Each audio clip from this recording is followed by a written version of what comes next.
Venezuela అధ్యక్షుడు Nicolas Maduro ఆగస్టులో చేసిన ఓ ప్రసంగం అమెరికా అధ్యక్షుడు డొనాల్డ్ ట్రంప్ను రెచ్చగొట్టిందా? మదురో ఆవేశమే వెనిజువేలాపై అమెరికాను ఉసుగొల్పిందా అంటే అవునని సమాధానం వినిపిస్తోంది. ట్రంప్ను పిరికి పందా అని దూషిస్తూ ఉద్రేకంగా మాట్లాడిన ఆ వీడియో ఇప్పుడు వైరల్గా మారింది.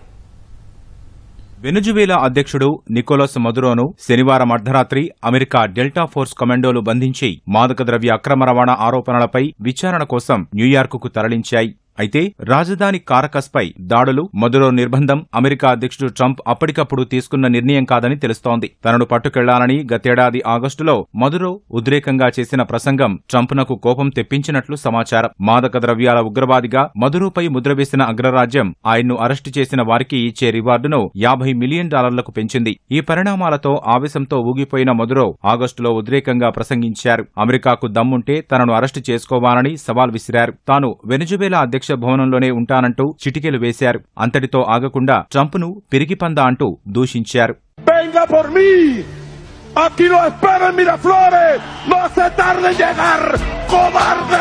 వెనిజువేలా అధ్యక్షుడు మదురోను నిర్బంధించిన అమెరికా ఇప్పుడు ఆ పాత వీడియోను విడుదల చేసింది. శ్వేతసౌధం ఆ వీడియోను ఎక్స్లో పోస్టు చేసింది. తన కోపమే తన శత్రువనే సామెత మదురో విషయంలో అక్షరాల నిజమైందనే వాదన వినిపిస్తోంది.